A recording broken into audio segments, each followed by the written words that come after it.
इस कार्यक्रम के पुण्यार्चक हैं श्री कंवर लाल जी, महावीर प्रसाद जी पाटनी, RK ग्रुप, मदनगंज, किशनगढ़, राजस्थान।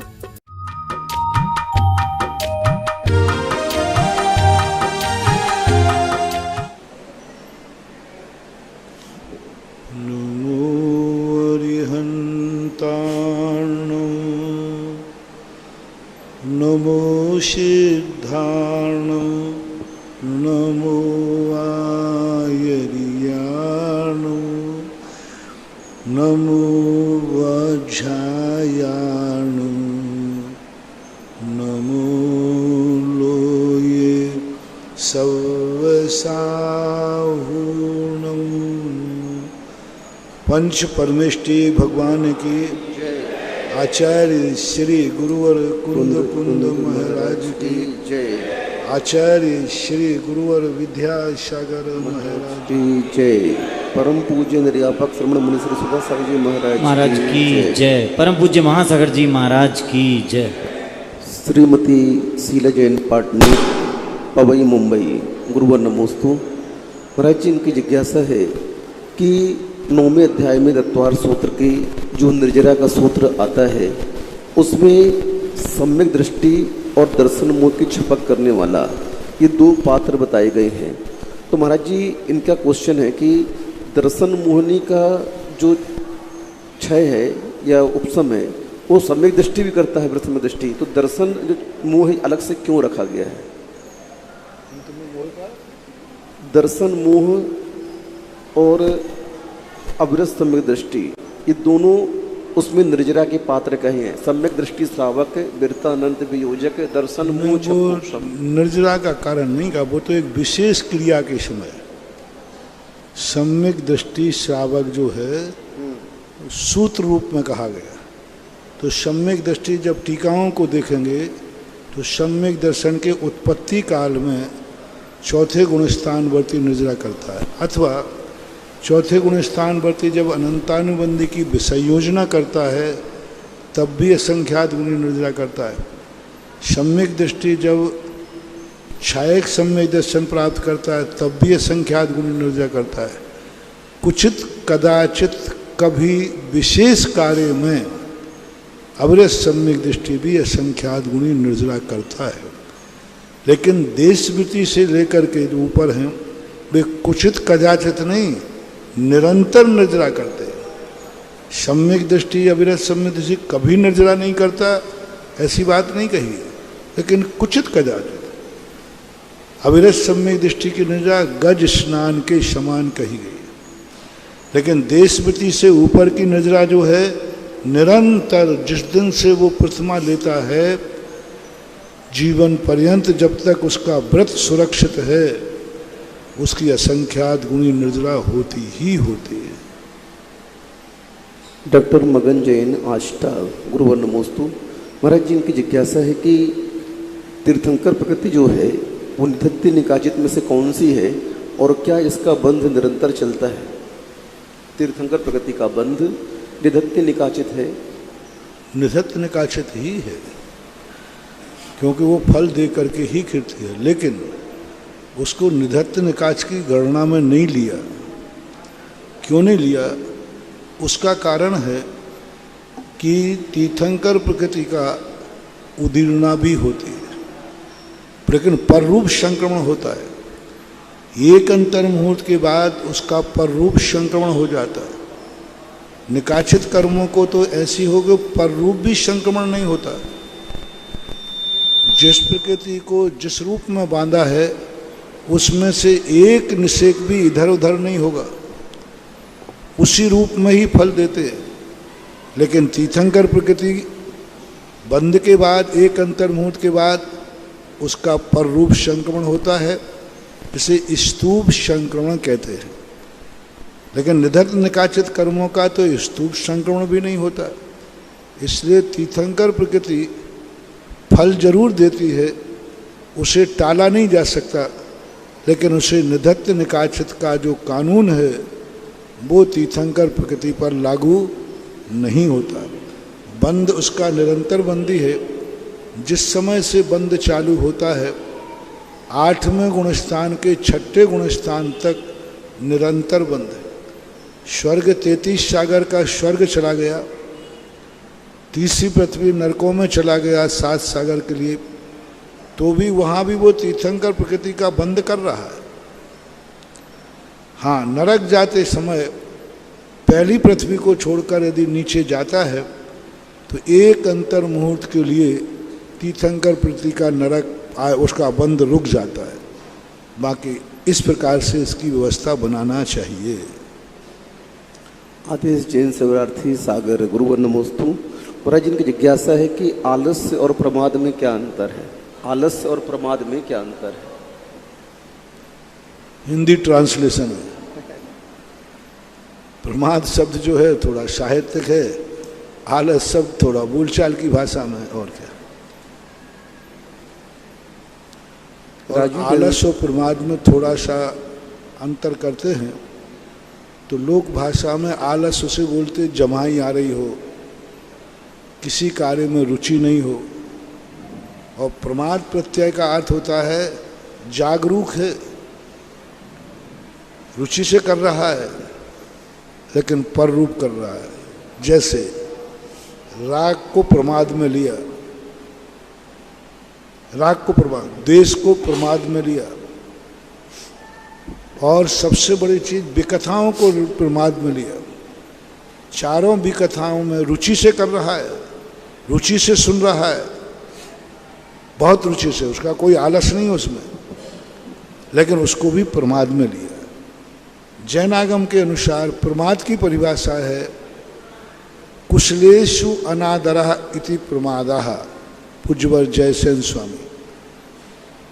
कुशलता से जिस व्यक्ति को जो कार्य करना चाहिए वह नहीं करने का नाम प्रमाद है।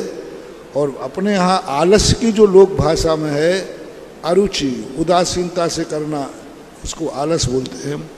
ऐसा भेद किया जा सकता है। दीपाली जैन दिल्ली गुरुवर नमोस्तु। महाराज जी, इनकी जिज्ञासा है कि पुण्य कर्म के उदय में पापी कितना भी घोर से घोर पाप कर ले वह सफल हो जाता है, लेकिन पाप कर्म के उदय में धर्मात्मा को बहुत जल्दी सजा मिलती है और वह पुरुषार्थ भी करता है धर्म का, तो वह सफल नहीं हो पाता। जबकि यही कहा है कि पुरुषार्थ से हम कर्मों की निर्जरा कर सकते हैं। ये आपका सोच ठीक नहीं है। पाप कर्म के उदय में पुण्य करने वालों का पाप का क्षय जल्दी होते देखा जाता है, क्योंकि कर्म सिद्धांत है कि 24 घंटे में व्यक्ति जितने कर्म बनता है सबसे ज़्यादा वेदनी कर्म को बांधता है। वेदनी कर्म में भी साता बांधता है।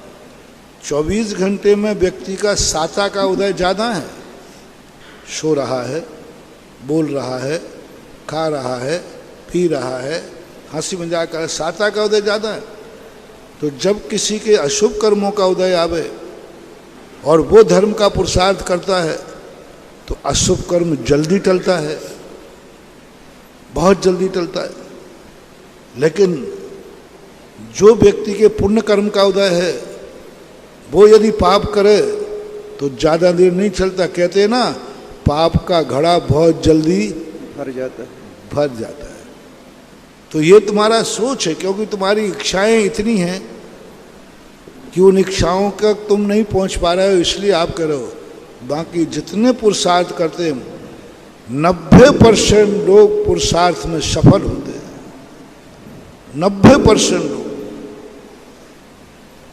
कितने भी अशुभ कर्म उदय में आवे 90 लोगों को सफलता मिलती है।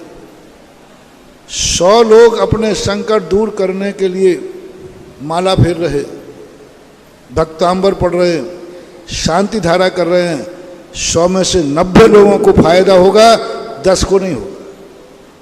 90% फायदा होता है। कोरोना के अंदर मैंने देखा लाखों लोगों ने शांति धारा कराई, 1 लाख से कम नहीं होंगे सब तरफ की यदि शांति धारा मिलाई जाए। और लाखों में शांति धारा कराने के बाद मरने वालों की संख्या कितनी है? कितने % लोग मरे? मुश्किल। लाखों लोगों ने शांति धारा का, मैं लाख नहीं कह रहा हूँ, लाखों ने इस कोरोना के समय पर मेरे ही सानिध्य में लाख नहीं तो कुछ तो हो ही गई होंगी शांति धारा 1.5-2 साल में। एक एक दिन में अंदर कम से कम 25 शांति धारा तो हुई हैं और आज लगभग 2 साल हो गए ना। यदि पर डे का औसत 25 शांति धारा माने तो कितनी शांति धारा होगी भैया? 365 दूना 600 700 और 25 का गुणा कर दो, कितने हो जाएंगे? इतनी शांति धाराओं में 10% कोई कर्म का तीव्र उदय जब होता है तो द्वारका के ऊपर बलदेव बलराम समुद्र का पानी फेंक रहे हैं, लेकिन वो भी घास तीर बन गया। पानी से अग्नि बुझती है लेकिन पानी से अग्नि भड़क रही है। तो ये कर्म का उदय है, ऐसी बात नहीं है। आज देखिए आभार में शांति धारा करके गया प्रातःकाल, अब है, लेकिन अब कुछ लोग ऐसे हैं कि बहुत प्रयास किया। हमारे भक्तों में भी बहुत सारे लोगों को चले गए। हमारे ज्ञानेंद्र जी गरिया बैठे, इनका भाई नीरज भी चला गया, पूरी ताकत लगाई। गोधा जी चले गए, बैनाडा जी चले गए, श्रीपाल कटारिया, कितने लोग? 10 लोग मान लो, 10 लोग मान लो सारे टोटल। लेकिन शांति धारा तो कितने लोगों ने कराई। तो मैं ये नहीं कह रहा हूँ कर्म का उदय कुछ नहीं है, प्रश्न पे कह रहा हूँ कर्म के उदय को यदि वो निधत्त निकाचित नहीं है तो रोका जा सकता है। यदि नहीं रुक सकता है धर्म से तो फिर कर्म के उदय के कारण दवाई भी काम नहीं करना चाहिए। अस्पताल में बंद करो, क्योंकि कर्म का उदय होगा तो बचोगे, नहीं होगा तो मरना पड़ेगा। दवाई करते करते लोग मर जाते हैं, फिर भी दवाइयाँ बंद करते हो क्या? बोलो। ऑपरेशन करते करते लोग मरते हैं कि नहीं? लोगों ने ऑपरेशन बंद करा दिए। उधर ऑपरेशन से डेड बॉडी निकल रही है और इधर तुम अपना व्यक्ति को ऑपरेशन करने भेज रहे हो। अरे भाई अब तो लौटा ले, अब तो लौटा ले, देख वहां डेड बॉडी निकल रही है, ऑपरेशन, वो ही बोलो हार्ट का ऑपरेशन था, और उधर तुम अपने व्यक्ति को जो हार्ट का ऑपरेशन उसको भेज रहे हो। उससे कहो भैया अभी वहां मर के आया, बोले वो मर गया होगा, ये तो गाड़ियों से एक्सीडेंट होते हैं कि नहीं, फिर गाड़ियों में बैठना बंद कर दिया। कितने % एक्सीडेंट होते हैं? एक रोड पर गाड़ियां चलती हैं, एक्सीडेंट तो होते हैं, कितने % मान लो हैं? 100 में से 1 नहीं, हजारों में से % एक्सीडेंट तो होते हैं, लेकिन हजारों में 1 होते हैं सही सलामत, तो ज़्यादा निकलते हैं।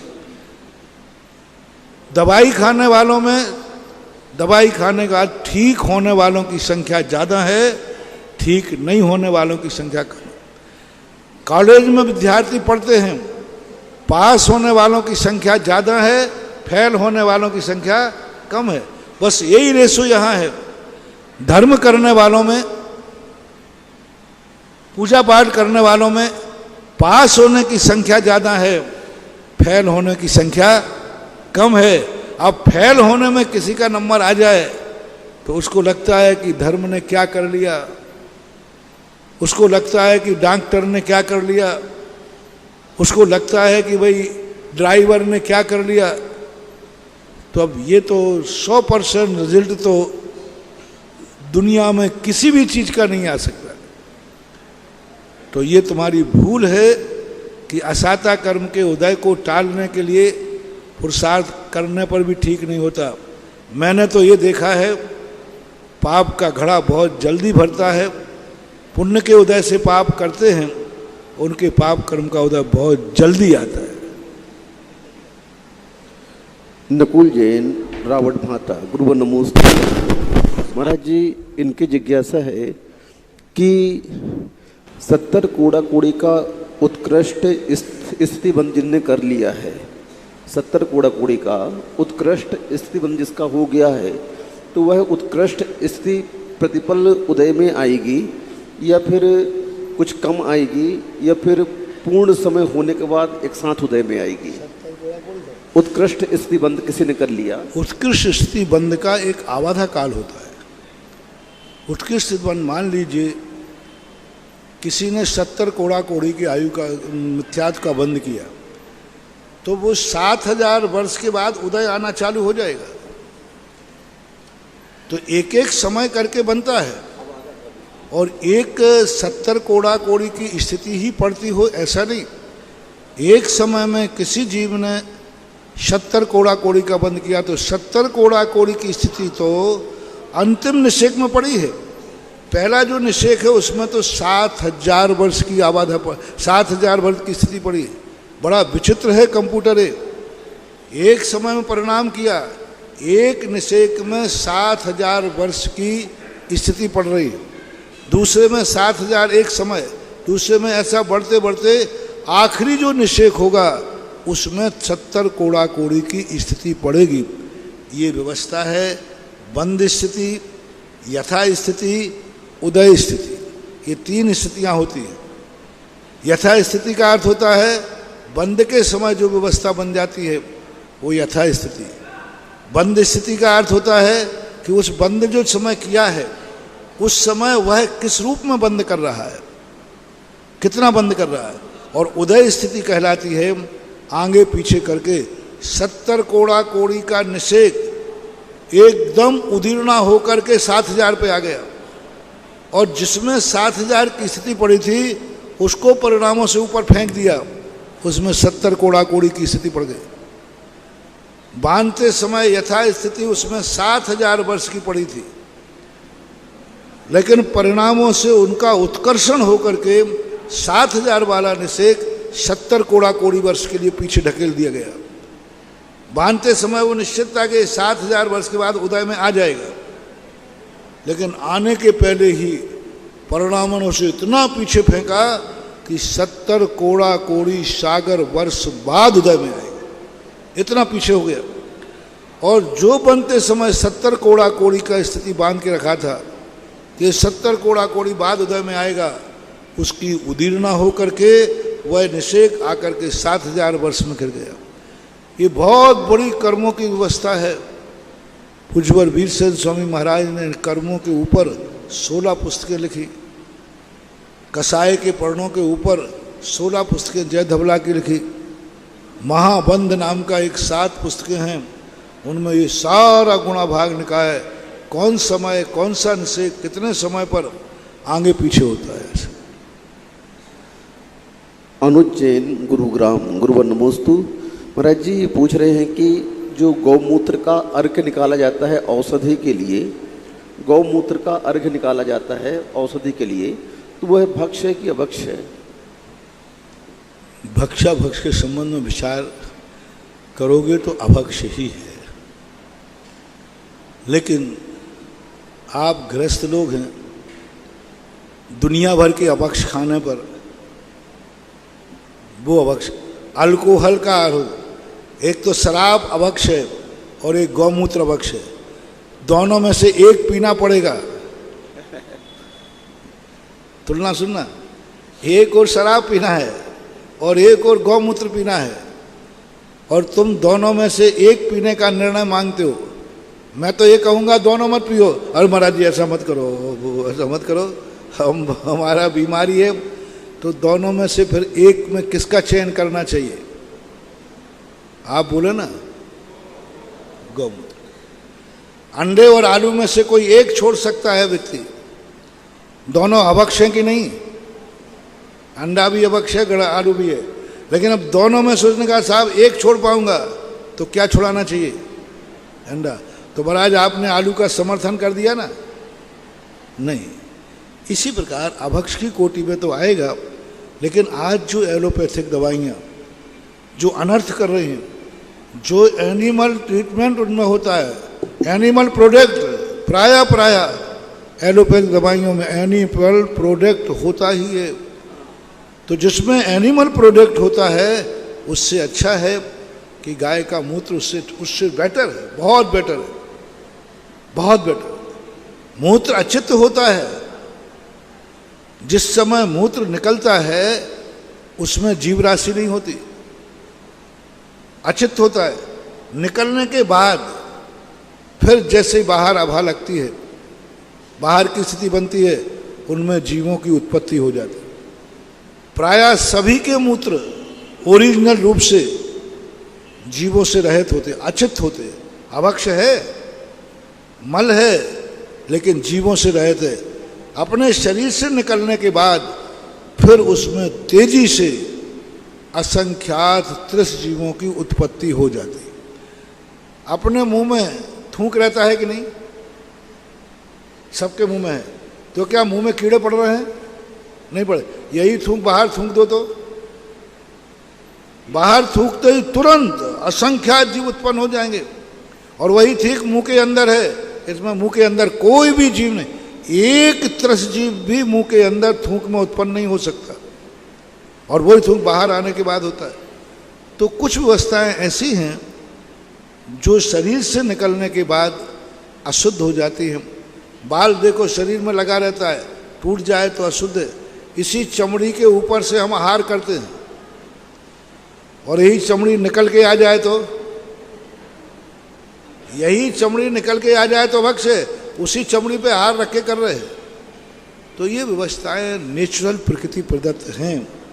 इसलिए अभक्ष की क्वालिटी पूछते हो तो अभक्ष ही है, और जब इसके हानि लाभ की दृष्टि से पूछते हो तो जब चयन करने की बात आए तो गौमूत्र में कोई बाधा नहीं है। आप गृहस्थ लोग हैं, उसको ले सकते।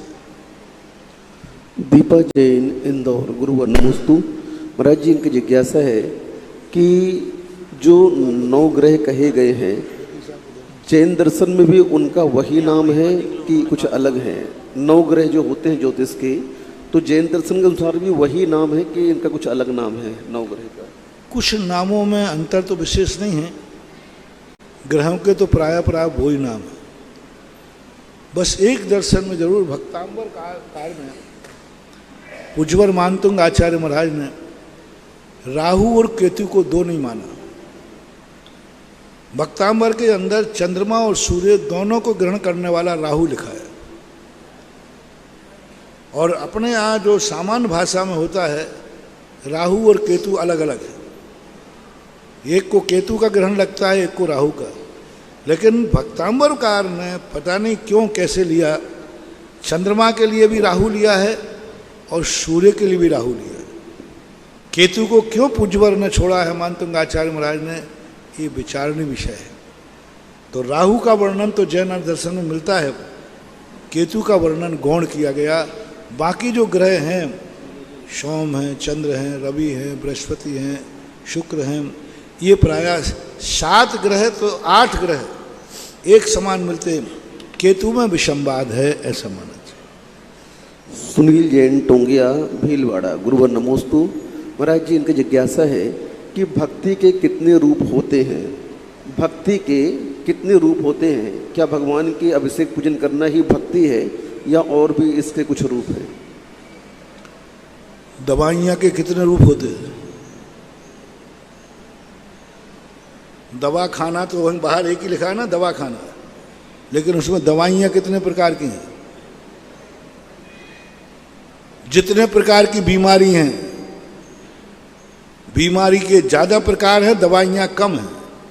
इसी प्रकार भक्ति की आपकी बीमारी कौन सी है? आपकी बीमारी कौन सी है? बीमारी को देखकर भक्ति की जाती है। पूरे भक्तांबर में देखिए अलग अलग प्रकार से भक्ति कराई। उन्होंने कहा अग्नि लगी तो क्या करें? अभिषेक करने न बैठ जाओ, तो नाम कीर्तन जलम जम समयत शेषम। अग्नि के लिए क्या करना? कीर्तन करो, जोर जोर से नमोकार मन पढ़ो। कीर्तन किसे बोलते हैं? कहते ना भैया कीर्तन चल रहा है तो जोर से नवो हृदयताणम नवो, कीर्तन करो। और जब नाग आ जाए तो क्या करो? भगवान का नाम को जपो। और जब कोई शेर आ जाए तो क्या करें? भगवान को कुलाचल मान करके उसकी आड़ में खड़े हो जाए, उनके चरणों को। बीमारी आ जाए तो क्या करें? अब कीर्तन नहीं करना, नाम नहीं जपना, चरणों में नहीं पढ़ना, तदपाद पंकज रजोमृत, भगवान के चरणों का गंधोदक चाहिए। तो बीमारी को देखकर, समस्याओं को देख करके भक्ति के रूप बदलते हैं। सामान्य भक्ति गुणानुराग, सामान्य भक्ति गुणानुराग, और सराग भक्ति भी होती है। तो सराग भक्ति प्रियोजन से होती है। जितने प्रकार की भक्तियां हैं उनके असाधारण फल भी हैं, और सामान्य भक्ति किसी भी तरह से करो, भक्ति तो भक्ति है जिसे गुणानुराग कहते हैं। निर्मल जैन, मिर्ची, अशोकनगर, गुरुवर नमो। देखिए, वही नमोकार मंत्र रावण फेरता है, वही रावण नमोकार मंत्र राम फेरते हैं, वही नमोकार मंत्र अंजन चोर फेरता है, ध्यान करता है, वही नमोकार मंत्र महाराज फेरते हैं। नमोकार मंत्र तो एक ही है कि नहीं? लेकिन नमोकार मंत्र किस लिए फेर रहा है रावण? राम को मारने के लिए। रामचंद्र जी किस लिए फेर रहे हैं? धर्मात्मा की रक्षा के लिए। तो पर्पस होता है। मंत्र एक ही है, उसके अभिप्राय नाना प्रकार के होते हैं। अभिषेक पूजन मल्टीपर्पस है। ये मल्टीपर्पस गृहस्थ के लिए, ये दोनों के दोनों मल्टीपर्पस काम करते, सब तरफ काम करते। नमोकार मंत्र एक उपासना मंत्र है, मल्टीपर्पस मंत्र है, और दूसरे मंत्र मल्टीपर्पस नहीं है, उनके साथ अलग ढंग की साधना करना पड़ता है। नमोकार मंत्र सोते सोते पढ़ लो तो चल जाएगा, बीच में झपकी आ जाए नमो नियंत्रण नमो सिद्धाणम नमो आए ना, चलेगा। लेकिन बीजाक्षर वाली माला पढ़ी और चूक गए तो ध्यान रखना, सो रहे तो सोते ही रह जाओगे। हाँ, क्योंकि वो मंत्र अलग अलग प्रकार के हुए, ये उपासना मंत्र है, तो भक्ति भी अलग अलग प्रकार की होती है। कभी भक्ति सिद्धि के लिए की जाती है, कभी भक्ति विशेष पर्पस के लिए की जाती है। जैसे रावण ने विशेष पर्पस के लिए बहुरूपणी विद्या सिद्ध करने के लिए शांतिनाथ भगवान के चैत्यालय में बैठा, विद्या सिद्ध पर्पस के लिए। अब यहां यदि वो चूक गया तो पागल हो जाएगा, मरेगा वो। शांतिनाथ भगवान के चरणों में भक्ति बैठा है, लक्ष्य क्या है? बहुरूपणी विद्या। अब नहीं चूक सकता। अब हनुमान अंगद कहते हैं अच्छा मौका है, इसको विचलित करो, इसको विचलित करो। और यदि ये विचलित हो गया तो यही नमोकार मंत्र, यही विद्या इसका नाश कर देंगे। लेकिन रावण तो ज्ञाता, तो उसने कहा वैसे तो विचलित हो जाऊं तो कोई बात नहीं, लेकिन मैं विद्या सिद्ध करने के लिए भगवान के चरणों में आया हूं, अब मेरा नाश हो जाएगा। और यदि बिना विद्या के शांतिनाथ भगवान के पास जाता, यूं जाता दर्शन पूजन करने के लिए, और बीच में कोई सांप आ जाता तो भाग जाता, तो कोई फर्क नहीं पड़ता था। मंदिर वही है, पूजा वही है, पर्पस बदल जाने से साधना बदल जाती है, लक्ष्य बदल जाने से उसी क्रिया का फल भी बदल जाता है। निर्मल जैन, मिर्ची, अशोकनगर, गुरुवर नमोस्तु। महाराज, जिनकी जिज्ञासा है कि वैक्रियक परमाणु और पुद्गल परमाणु दोनों एक हैं या इनमें अलग कुछ अंतर है?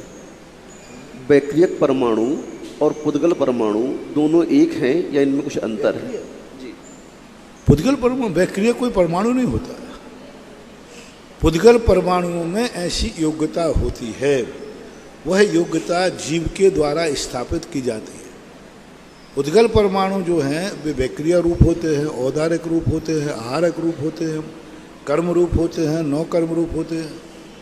अलग से कोई पुद्गल से हट कर के कोई परमाणु नहीं होते। दो ही परमाणु सामने आते हैं, एक तो पुद्गल का परमाणु होता है और एक कालाणु होता है। काल के अणु को भी अणु कहते हैं, एक प्रदेशी होने से।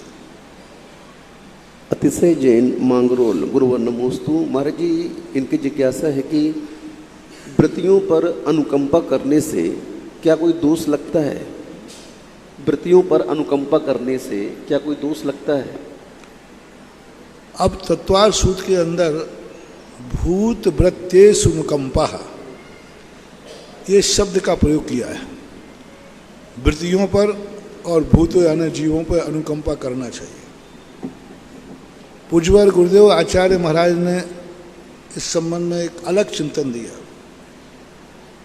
भूत व्रत अनुकंपा दान सराग संयमादि योग शांति शौच मिति सद्वेद्यस्य। साता वेदनी कर्म के बंध के आश्रय के लिए तो उन्होंने विप्सा अर्थ निकाला है।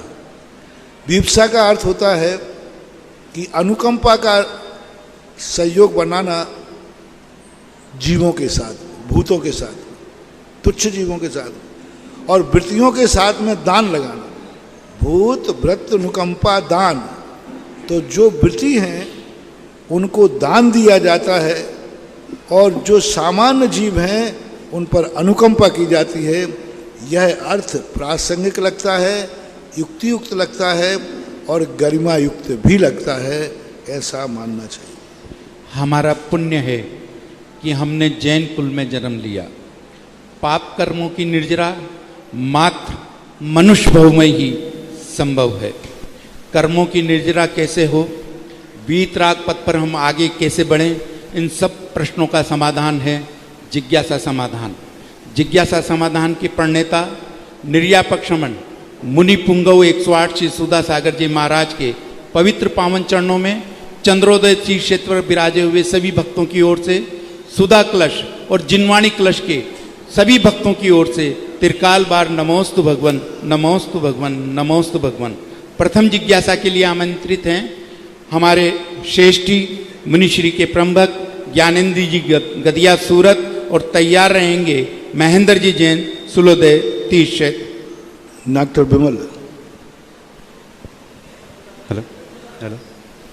निर्यापक श्रमण मुनिपंगव श्री 108 सुधा सागर जी महाराज जी के चरणों में ज्ञानेंद्र जैन एवं गदिया परिवार का नमोस्तु नमोस्तु नमोस्तु। महाराज जी, महाराज जी,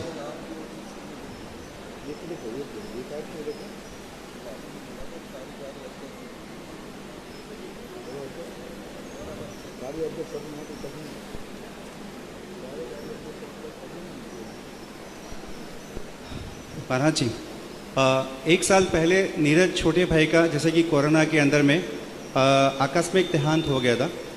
अभी हम सब भाइयों का और उसकी पत्नी का और उसके बेटे का, क्योंकि वो देवशास्त्री गुरु के प्रति पूर्णतया समर्पित था, आचार्य श्री विद्यासागर जी महाराज जी के प्रति पूर्णतया समर्पित था। अपनी दिनचर्या को जो आपने जैसे गुरु उपदेश में बताया है सट आवश्यक कर्तव्य का पालन करते हुए पूर्ण कर रहा था। अभी हमारा क्या कर्तव्य है महाराज जी, ताकि उसके पुण्य क्षीण नहीं होवे? देखो, उसका पुण्य क्षीण नहीं हुआ है। पुण्य क्षीण हुआ, अच्छा व्यक्ति जब जिसके बीच में से जाता है उसका पुण्य क्षय होता है, जाने वाले का नहीं होता। क्योंकि उसने इतना पुण्य कर लिया था कि उसके पुण्य के लायक यहाँ पर पोस्ट ही नहीं बची थी। मैं उदाहरण देता हूँ। एक थानेदार है, गांव में बहुत अच्छे कार्य किए, बहुत अच्छा था। उस अच्छाई को देख करके उसका प्रमोशन हो गया। प्रमोशन में ट्रांसफ़र होना जरूरी है क्योंकि वो पोस्ट ही यहाँ नहीं है। तो अब क्या करें कि वो सारे गांव वाले रोने लगे, साहब मैं तो इतने अच्छे व्यक्ति को नहीं छोड़ूंगा, बहुत रोने लगे। अब यदि वो वहाँ रुकता है तो प्रमोशन रुकता है, और जाता है तो गांव वालों को दुख होता है। तो फिर उसे क्या करना चाहिए? प्रमोशन लेना चाहिए महाराज। फिर गांव वाले रोएंगे तो बस यही होता है। यदि वो रुकता है उसका प्रमोशन, वो अच्छे लोग जितने जल्दी जाते हैं, अच्छे लोगों का प्रमोशन जल्दी होता है, ट्रांसफर भी होगा। जितने अच्छे लोग होते हैं वो जल्दी क्यों चले जाते हैं? उसका मूल कारण होता है कि उनके पद के लायक, उनके पुण्य के लायक यहाँ कोई वस्तु नहीं है, उनकी पोस्टिंग नहीं है यहाँ। तो नीरज बाबू का जो पुण्य था उसके लायक यहाँ कोई पुण्य की वस्तु नहीं बची थी, इसलिए उसका तो प्रमोशन ही हुआ है 100%। नमस्ते महाराज जी। उसमें कोई संदेह नहीं है। आफत तो उन गांव वालों की है कि ऐसा थानेदार अब मिलने वाला नहीं है। आफत तो तुम घर वालों की है कि ऐसा भाई मिलने वाला नहीं है। ये है आफत महाराज जी। इसीलिए तो मैं चाहता हूँ कि हमारा क्या कर्तव्य है कि हमारा अशुभ कर्म का उदय तो माँ का आया है, मुन्नी देवी का। अशुभ कर्म का तो आया मोनिका का। अशुभ कर्म का उदय आया ज्ञानेंद्र का। अशुभ कर्म का उदय आया नीरज का। अशुभ कर्म का उदय आया प्रियांश का। अशुभ कर्म का उदय आया जैन समाज का। इनका अशुभ, क्योंकि इनके लिए कोई अच्छी वस्तु अपने बीच से जा रही है तो अंतराय कर्म का उदय तुम लोगों का रहता है। दुनिया जो रह जाते हैं, जो बच जाते हैं, उनके पाप कर्म का उदय है। जो गया वो पाप कर्म के उदय से ऐसा नहीं है। ऐसा नहीं है। मुनि महाराज में पर उपसर्ग आए, 500 मुनि में घानी में पेल दिया गया। श्यालनी मार के खा गई। अब तुम कहो कि मरण बुरी तरह हुआ। बुरी तरह मरण का अर्थ क्या है? अस्पताल में मर जाने से कोई बुरा मरण नहीं हो जाता। कोई अविरत समय दृष्टि है। कोई यदि शेर खा के मरे, अब सुकौशल महाराज को, सुकुमार महाराज को कितना बुरी तरह मरण हुआ। सारे शरीर को लौंच लौंच करके खाया, कितना बुरी तरह मरण हुआ। यानी शेरनी ने जिंदा खाया। दुनिया की दृष्टि में मरण बुरा हुआ, लेकिन दोनों मरकर कहाँ गए? एक सर्वार सिद्धि गया और एक मोक्ष गया। तो जो उपसर्ग के द्वारा, बीमारी के द्वारा, आक्रमण के द्वारा, प्रकोप के द्वारा, उपसर्ग के द्वारा मरण प्राप्त करते हैं, इनको ये कदापि मत मानना कि इनका मरण बिगड़ गया है। यदि इस प्रकार के मरण बिगड़ मानोगे तो हमारे यहाँ उपसर्ग का तो फिर मामला घोटाला हो जाएगा। उपसर्ग जो होते हैं वो तो घोटाले हो जाएंगे, बल्कि उपसर्ग विजेता बहुत बड़ी चीज होती है। इसलिए अब आप लोगों का यही कर्तव्य है कि उसकी जो भावनाएं हैं, उसने जो आचार विचारों को स्थान दिया, वे आचार विचार पीछे भी जीवित रहें, पीछे भी वो आदर्श बने रहें, वो संस्कार बने रहें।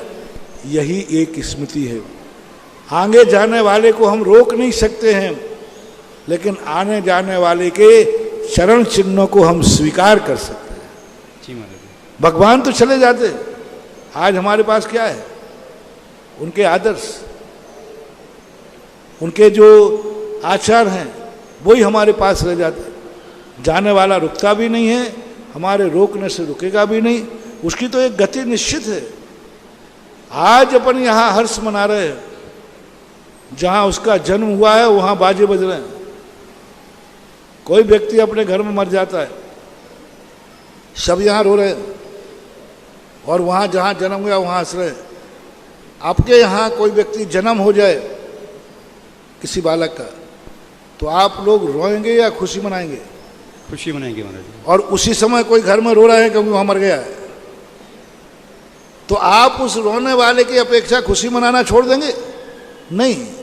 वो जीव तो जहाँ जन्मता है वहाँ खुशियाँ मनाई जा रही, वहाँ देवता जय जयकार कर रहे हैं, सम्मान हो रहा है। ओहो बहुत अच्छा रहा, तुम जल्दी आ गए, जय जयकार करते हैं। ओहो कितने भाग्य हैं, तुम बहुत जल्दी आ गए। वहाँ जो नियोगी पुरुष होते हैं वे बड़े उसकी जय जयकार करते। जिनके बीच में गया है वो रोते रहते हैं, और जिनके बीच में पहुँचा है वो खुशी होते रहते। बस अपने पास एक ही है, उसकी आदर्शताएं जीवित रहे। उनके जो आदर्श है, उसके जो भाव हैं, वो भाव यदि हम जीवित बना के रख सकें, यही उसके ऊपर उपकार होता है, ऐसा मान। महाराज जी, मैं अपने पूर्वजों को जैसे सुबह पहले अपने देवशास्त्र गुरु को याद करके सबसे पहले उसके बाद कुलोत जाति के पूर्वजों को मतलब प्रणाम करता हूँ, और उसके बाद जैसे नीरज को जयेंद्र करता हूँ, और उसके बाद में ये भावना बाता हूँ कि मोक्षगामी होवे। तो क्या ये आर्थ ध्यान की श्रेणी में आएगा? नहीं। यदि अपन उसके सद्भावना की भावना खा रहे हैं, आर्थ ध्यान नहीं। किसी व्यक्ति के लिए यदि अपन कहते हैं कि वो जहाँ भी रहे वो सुखी रहे, ये आर्थ ध्यान नहीं है, ये पवित्र भावना है। जी महाराज, बहुत पवित्र भावना है। तो ये पवित्र भावना ही अपने पास रहती है, उसके लिए अपन रोक नहीं सकते। वो जहाँ भी हो, जैसा हो, खुश हो, यही सबसे बड़ी भावना ही हमारा उसके लिए सहयोग कहलाता है।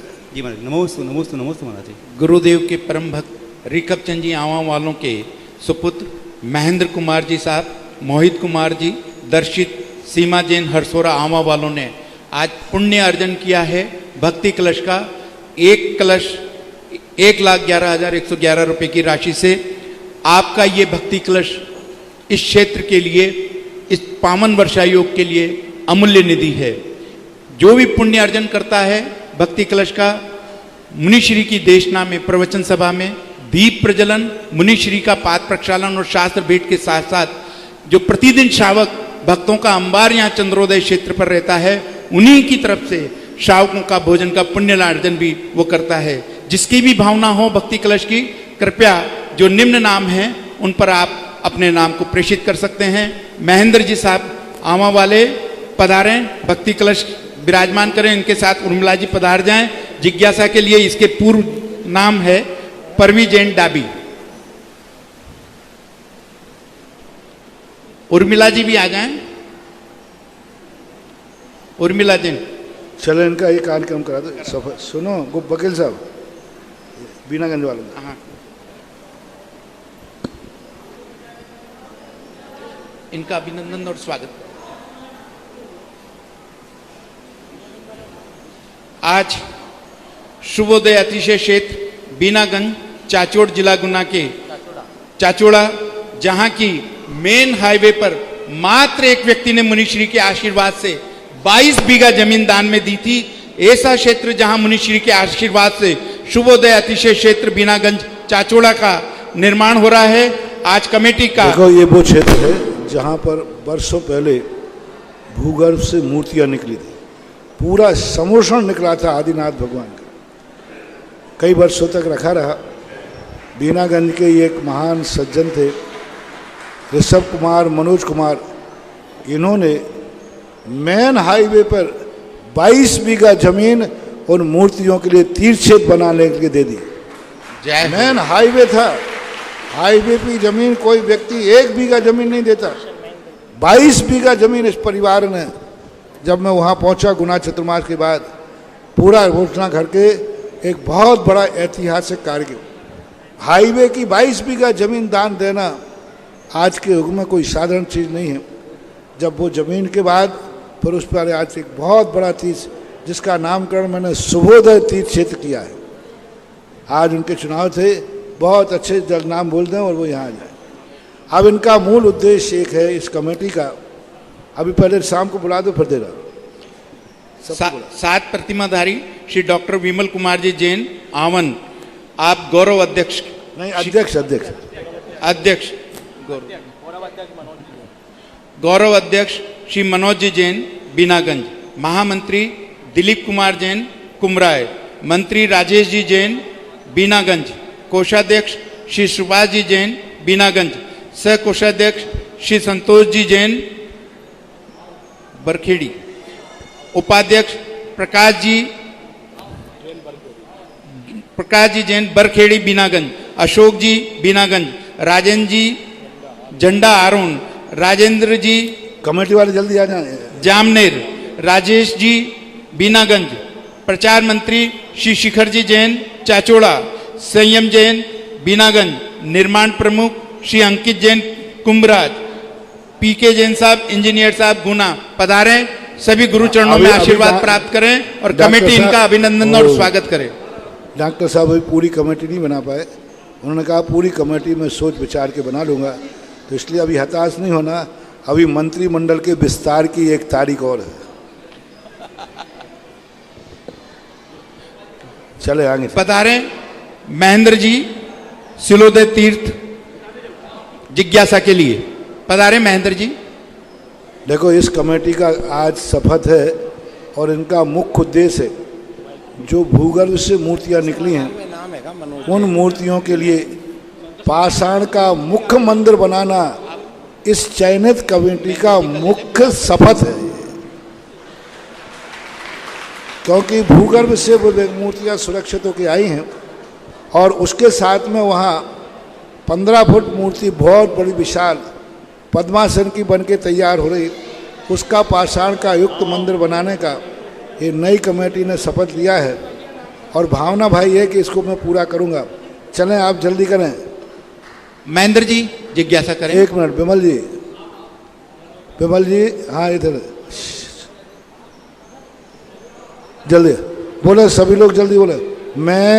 मैं शपथ करें, मैं आज सुबोधय तीर्थ क्षेत्र की चयनित कमेटी चंद्रोदय तीर्थ क्षेत्र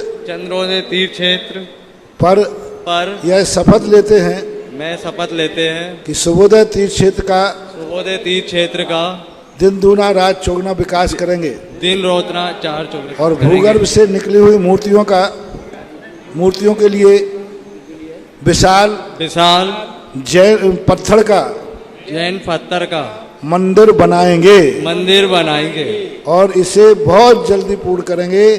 इसी आशीर्वाद के साथ मैंने चयन किया है के साथ, और यही आशीर्वाद है। महाराज श्री, आप हम सभी को आशीर्वाद दें, ऐसा निवेदन। साक्षात विराजमान परम पूज्य गुरुदेव निर्यापक मुनि मुंगा पुना सुधा सागर जी महाराज के श्री चरणों में सिलोदय क्षेत्र कमेटी बूंदी जिले के सभी भक्तों की ओर से त्रिबाल नमोस्तु नमोस्तु नमोस्तु। गुरुदेव, आपके मार्गदर्शन, आपकी प्रेरणा से बहुत ही कम समय में तेज गति से विकसित सिलोदय क्षेत्र कमेटी के लोगों ने एवं श्री पार्श्वनाथ सेवा समिति नैनवा के संयुक्त तत्वाधान में धर्म की प्रभावना के लिए एक तीर्थ यात्रा आगामी 11 नवंबर से 17 नवंबर तक सिलोदय तीर्थ क्षेत्र से एक स्पेशल यात्री ट्रेन जो श्री सुधा सागर सिलोदय एक्सप्रेस के नाम से संचालित की जा रही है, जिसमें लगभग 1200 तीर्थ यात्री सम्मेश शिखर आदिनाथ के सिलोर से सम्मेश शिखर के पार्श्वनाथ तक जाने की मंशा रखते हैं और आपका आशीर्वाद चाहते हैं कि यात्रा बहुत ही आशीर्वाद के माध्यम से सफल हो। साथ ही मार्गदर्शन चाहते हैं कि जो लोग व्यक्तिगत रूप से स्वयं अपने परिवार के साथ यात्रा करते हैं या उनको जो परिवारजन यात्रा कराते हैं उनका पुण्य ज़्यादा होता है, या जो सामूहिक रूप से इतनी बड़ी यात्राओं को करवाने का श्रम करते हैं, साथ ही सामूहिक रूप से यात्रा करने का जो लोगों को लाभ मिलता है, क्या ये वास्तव में कौन से ज़्यादा पुण्य का फल है? समर्थ होते हैं, घर का मुखिया कोई भी धर्म करे अकेला न करे, परिवार के साथ करे। चक्रवर्ती कभी भी अकेला भगवान का अभिषेक पूजन करने नहीं गया, सपरिवार। सौधर्मंद कभी भी कोई धार्मिक अनुष्ठान करता है अकेला नहीं करता। जो परिवार का मुखिया हो, समाज का मुखिया हो, देश का मुखिया हो, समर्थवान हो, उनके लिए हमेशा धार्मिक कार्य भी सामूहिक ही करना चाहिए। क्योंकि बड़े लोग जब आगे हो जाते हैं तो बहुत सारे लोग जो अकेले काम नहीं कर पाते उनके सहयोग में, उनकी छाया में कर देते। पद यात्राओं का, तीर्थ यात्राओं का, सामूहिक यात्राओं का प्राचीन काल से परंपरा रही। सामूहिक यात्राओं में कभी व्यक्ति अकेली हिम्मत नहीं करता घर से बाहर निकलने का, अकेला सोच नहीं पाता, कोई निकलने नहीं देते। लेकिन जब समूह रूप में जाते हैं तो उनकी भी वंदना हो जाती है जो अकेले निकलने का साहस नहीं कर पाते। अकेले निकलने साथ करने में खर्च ज़्यादा आता है, लेकिन सामूहिक जब ये ट्रेनें जाती हैं तो उसमें खर्च कम आता है। दूसरा, सामूहिक रूप से ट्रेनें होती हैं उनमें डोनेटर बहुत होते हैं। तीर्थ यात्रा करने वाले और ऐसी ट्रेनें जब चलती हों उनमें डोनेशन देने वालों को भी कम पुण्य नहीं लगता, बहुत बड़ा पुण्य लगता है। जो समर्थ लोग होते हैं वे तीर्थ यात्राएं करें, लेकिन करवाने का भी भाव करें। ऐसी ट्रेनों के अंदर ये भाव करना चाहिए जितना कम से कम यात्रियों से टिकट लिया जाए उतना श्रेष्ठ है। और वो सारा जितना यात्री वंदना करेगा, छठा भाग उससे लगेगा जो उस ट्रेन में डोनेशन कर रहा है कि इतना मेरी तरफ से यात्रियों को कम किया जाए, जितने यात्री जाएंगे भोजन व्यवस्था मेरी तरफ से की जाए, जितने यात्री जाएंगे उनके लिए फलाने सहयोग की व्यवस्था मेरे पास मेरी तरफ से की जाए, जितने यात्री जाएंगे उनके भाड़े को इतना कम कर दिया जाए। ये बहुत बड़ा दान कहलाता है, क्योंकि इतने 1200 लोग जब जाएंगे और 1200 लोग जब अवभाग्य मानेंगे सम्मेद शिखर के ऊपर पहुंच करके, तो सबसे ज़्यादा पुण्य उनके लिए परसेंट आएगा जिन्होंने ये ट्रेन की योजना बनाई, सेवा दलों ने, लोगों ने। दूसरा उनको जाएगा जो इन ट्रेन में उन यात्रियों के लिए जो नहीं जा पा रहे हैं, कुछ लोगों को ऐसे तैयार हो जाना चाहिए कि भाई जो तुमने 4100 रुपया रखा है उतना देने में भी सक्षम नहीं हो तो 10 लोगों को मेरी तरफ से फ्री ले जाओ, 5 लोगों को मेरी तरफ से। इस प्रकार के देने वाले भी होना चाहिए। जो सेवादल इनसे बोलना चाहिए कि भाई यदि कोई गरीब जोड़ा जाता है तीर्थ यात्रा पर और वो इतना राशि भी देने में सक्षम नहीं है तो उसको वंचित मत रखो। सामूहिक यात्राओं में गरीबों का स्थान ज़्यादा होना चाहिए, और गरीबों का स्थान जब ही बनेगा जब अमीर लोग डोनेशन करेंगे, क्योंकि ट्रेन तो फ्री में जाने वाली है नहीं, वो तो सरकारी चीज़ है। अब अपन को फ्री करना उन समर्थवान लोगों का काम है, और ऐसा फ्री कर दें कि नहीं आपको कोई भोजन पानी की व्यवस्था नहीं करना, आप तो अच्छी तरह से भगवान की वंदना कीजिए और भोजन व्यवस्था कराने वाले अलग हैं। ये सब और बहुत अच्छा काम इन बच्चों ने किया कि एक कचड़ा के लिए थैला दे रहे हैं, पूरे यात्री स्वच्छ वहां पर जो सम्मेद शिखर की यात्रा करेंगे पहाड़ के ऊपर एक चीज भी खरीद करके नहीं खाएंगे, एक चीज भी वहां के जो रास्ते में लगते ना वो सब यहीं से नियम लेके जा रहे हैं। कोई भी रास्ते में जो बेचने वाले हैं उनसे कोई सामान नहीं खरीदेंगे। कचड़ावादी कोई भी फेंकना है तो थैला उनको दे रहे हैं, देसी थैला। देखो पॉलीथीन होता है, पॉलीथीनों में आज प्रदूषण होता है, ये थैला भी सबके लिए दी जा रहा है। बहुत अच्छी से बूंदी से जो जा रही है ये बहुत बढ़िया। मेरा आशीर्वाद आपकी यात्रा सानंद संपन्न हो। 18वीं शताब्दी में राजस्थान में एक सबसे बड़ी शिखर जी की यात्रा गई थी, सर वो मूलचंद जी सोनी। 18वीं शताब्दी में सदासुख दास जी के नेतृत्व में अजमेर से 2000 लोगों को ले गए थे। मूलचंद सोनी ने कहा कि नहीं मैं तीर्थ यात्रा करूंगा, मैं सेठ हूं और मैं सम्मेद शिखर की यात्रा करूंगा।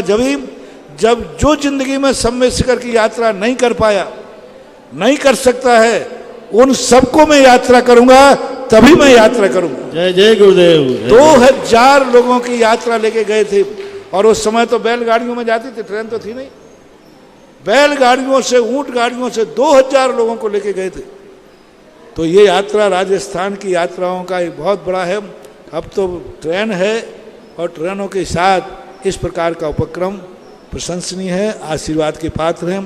यात्रा सानंद संपन्न हो, प्रभावनापूर्ण हो और आदर्श बने। जय जय गुरुदेव। जय जय गुरुदेव। परवी जैन डाबी तैयार रहेंगे, मनोज जी जैन गौरव अध्यक्ष शुभोदय। आ जाए बेटा, बोलो बेटा। महाराज जी नमस्तु नमस्तु नमस्तु। मेरा ये प्रश्न है, अगर भक्त अमर जी का पाठ करते तो कितना पुण्य लगता होगा? भक्त अमर जी का पाठ करते हैं तो कितना पुण्य लगता है? बहुत पुण्य लगता है। इतना अच्छा पुण्य लगता है कि तुम अच्छे नंबरों से पास होगी यदि प्रतिदिन भक्त अमर का पाठ करेगी तो। मनोज जी जैन और तैयार रहेंगे दिलीप जी जैन शुभोदय तीर्थ।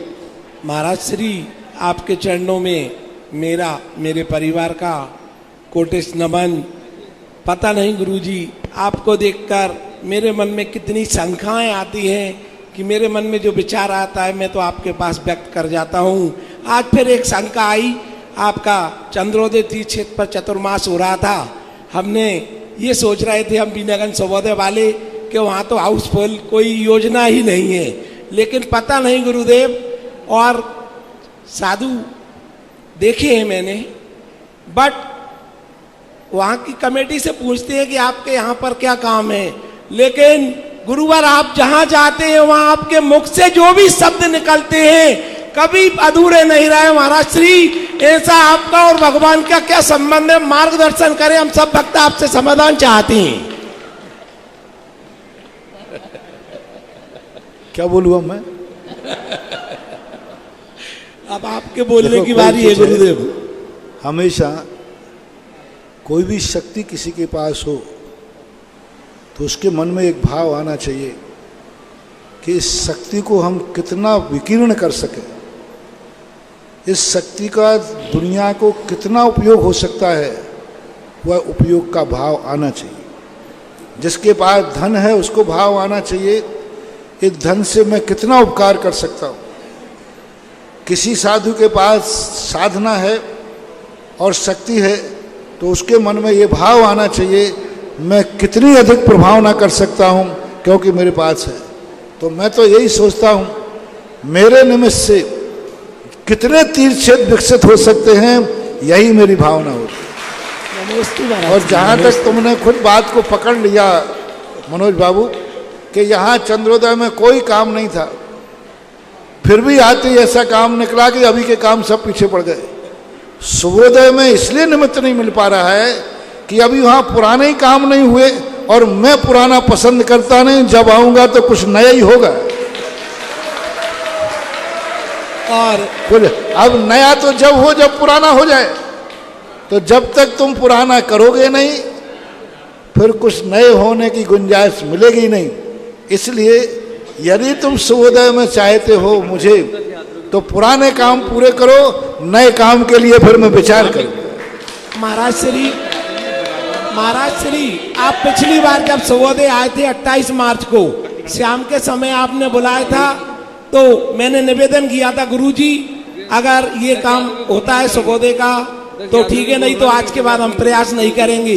गुरुदेव आपके मुखारविंद के ये शब्द थे कि आचार्य श्री का आदेश है अगर सूर्योदय की फाइल खुलती है तो खोल देना, नहीं तो बंद करना। गुरुदेव आपने फाइल खोली है सूर्योदय की तो आपकी पूरी जिम्मेदारी है, मुझे क्षमा करें गुरुदेव। सिद्धार्थ कुमार के जन्म दिवस पर श्रीमान सुरेश कुमार जी रेखा सिद्धार्थ पूजा जैन बाबरिया दोतड़ा वाले रामगंज मंडी ने पुण्य अर्जन किया है। प्रीति अंकित अनायशा पुत्री दामाद दोहिती प्राची अंकित पुत्री दामाद एक भक्ति कलश का आपने भावना बाइये पुण्य। और इसी के साथ जो शिलोदय से ट्रेन जा रही है उसमें 10 यात्रियों का अपनी तरफ से पुण्य अर्जन किया, उनको भेजने का उन्होंने दोतड़ा वाले परिवार ने। तैयार रहेंगे दिलीप जी शुभोदय से और उसके बाद में तैयार रहेंगे राजेंद्र जी जैन झालरा पाटन। परम पूज्य गुरुवर निर्वायक पुण्य सुधा सागर जी महाराज के चरणों में त्रैवार नमोस्तु नमोस्तु नमोस्तु। महाराज जी आज आपके आशीर्वाद से सूर्योदय कमेटी का गठन हुआ। महाराज जी कुछ ऐसा आशीष वचन दें कि संपूर्ण कमेटी के सदस्यों में ऐसी ऊर्जा भर जाए कि वह सूर्योदय तीर्थ क्षेत्र का निर्माण शीघ्र अतिशीघ्र संपन्न कर सकें और गुरुवर के चरण सूर्योदय में शीघ्र अतिशीघ्र पड़े। गुरुदेव ऐसा आशीष वचन। मैंने सबसे बड़ा जोर दे दिया, नया माल चाहिए तो पुराना माल पहले निकालो। नई योजना चाहिए मुझे चाहिए और नई योजना चाहिए तो पुरानी योजना पूरी करो फिर नई योजना लो। इससे बड़ा लोक बनिया को और क्या चाहिए? सबसे बड़ा काम दे दिया, पुराना पूरा करो और नए के लिए तैयार रहो। तो यही विकासवाद कहलाता है। सब लोगों को बहुत टाइम हो गया, सबसे पीछे अभी तक जितने तीर्थ क्षेत्र भूगर्भ से निकले सबसे पीछे चल रहा है सूर्योदय। अब कुछ ऐसी गति बढ़ाए कमी कि सबसे आगे हो जाए सूर्योदय तीर्थ क्षेत्र बिना गए।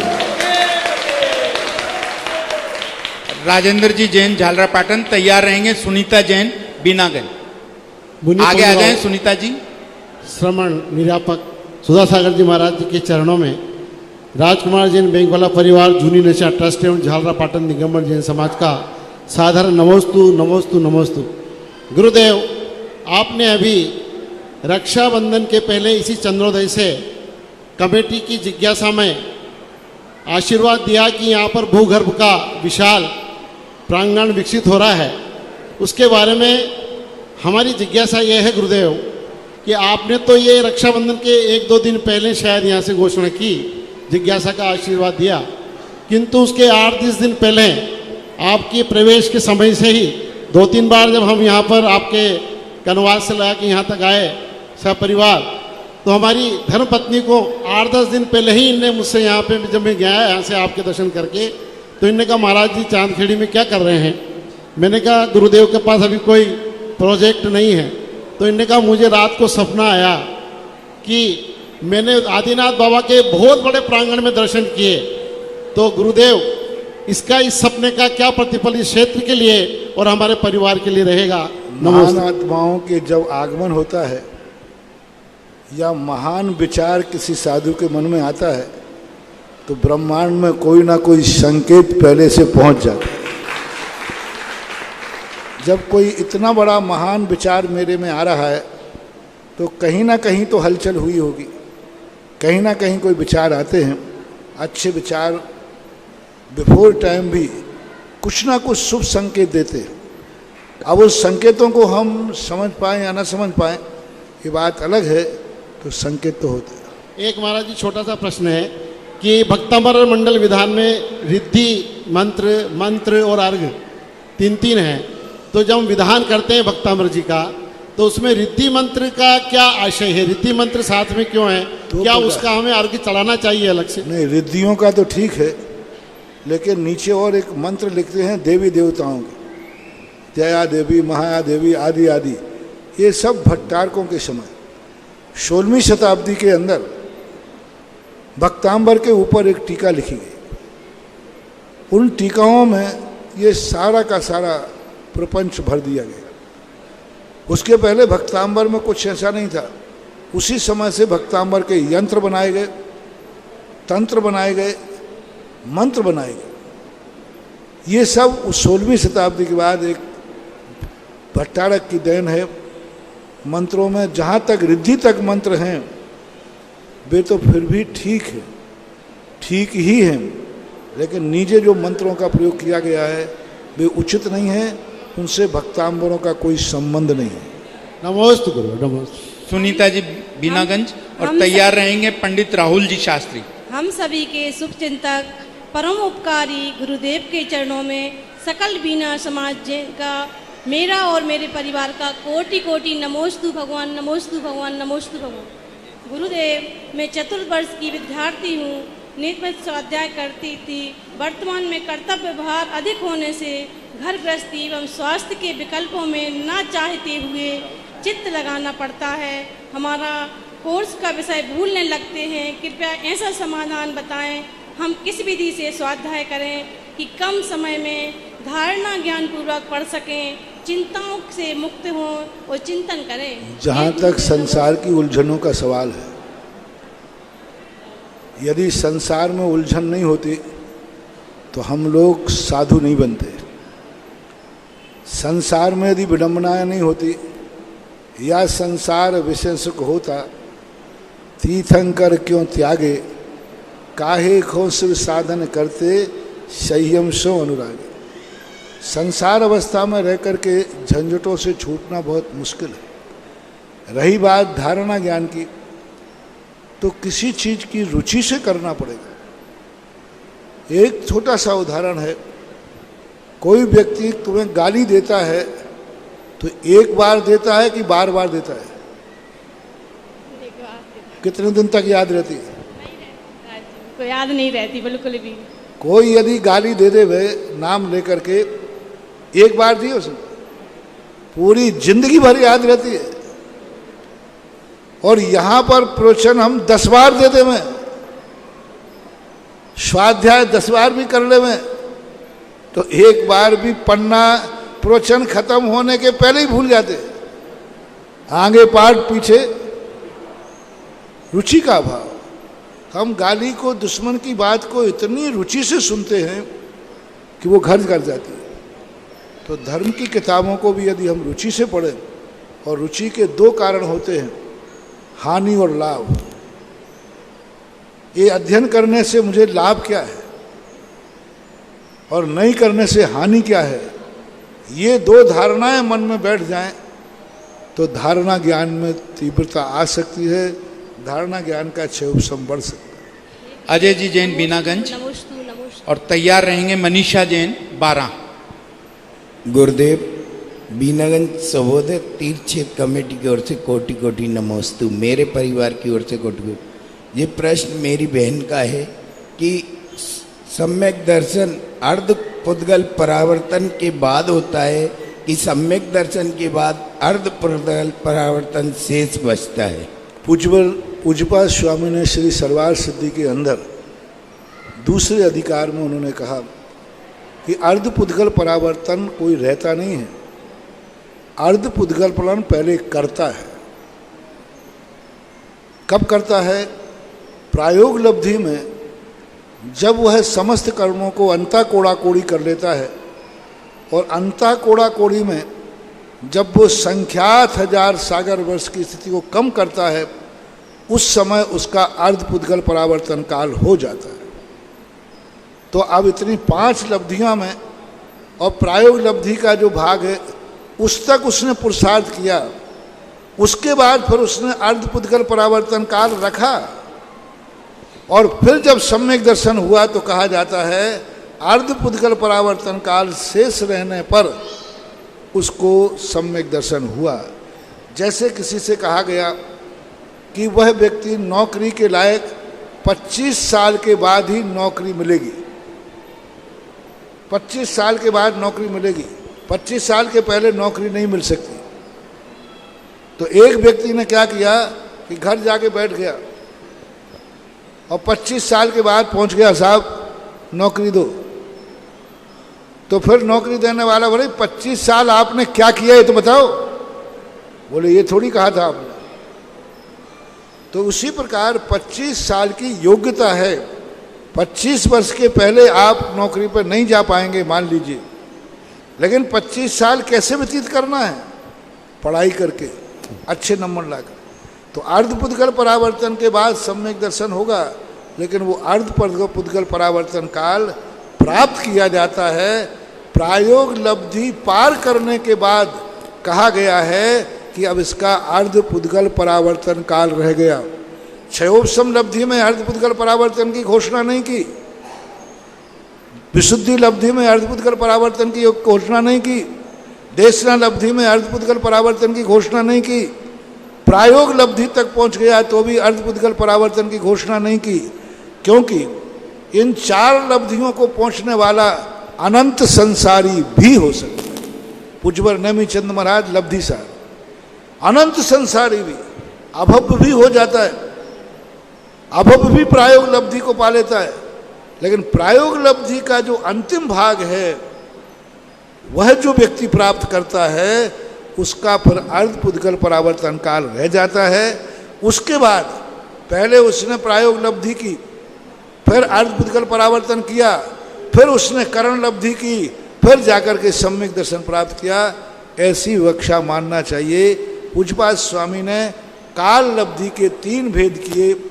एक भेद किया संगी पंचेंद्रीय होना, साकार उपयोगी होना, एक काल लब्धि। दूसरा कर्मों के अंता कोड़ा कोड़ी में संख्यात हजार वर्ष स्थिति कम करना, ये काल लब्धि। तीसरी काल लब्धि उन्होंने अर्ध पुद्गल परावर्तन को लिया। ये व्याख्या मानना चाहिए। नमोस्तु महाराज। जिनवाणी चैनल ने हमें समय और दे रखा है। पधारे मनीषा जी जैन 12 और तैयार रहेंगे उदयचंद सर्राफ ललितपुर। शीघ्रता से आगे की ओर पधार जाएं जिनका नाम लिया जाता है। उदयचंद जी सर्राफ ललितपुर। गुरुदेव के चरणों में त्रिबार नमोस्तु नमोस्तु नमोस्तु गुरुदेव।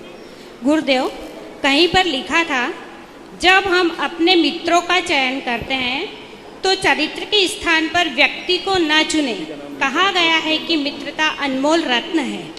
गुरुदेव, मैं जानना चाहती हूँ कि मित्रता हो जाती है या स्थापित की जाती है? मित्रता स्थापित करने के लिए किन बातों को देखना चाहिए और क्या सावधानी रखनी चाहिए कि हम भविष्य में धोखा न खाएं? कृपया समाधान करें। आपके प्रश्न में ही आपका जवाब है। आपने कहीं कहा कि कहीं मैंने ऐसा लिखा देखा है, बस वही तो जवाब है। मित्रता बनाने के लिए व्यक्ति को महत्व नहीं देना चाहिए, चरित्र को महत्व देना चाहिए। और यही मित्र बनाते समय सावधानी रखना चाहिए कि मित्र के सद आचार और सद विचार हैं तो मित्र बनाना चाहिए, मित्र बनते नहीं हैं, बनाए जाते हैं। ध्यान दें। दीपक जैन गुना, शीघ्रता से आगे आ जाएं। पधारें दीपक जैन गुना।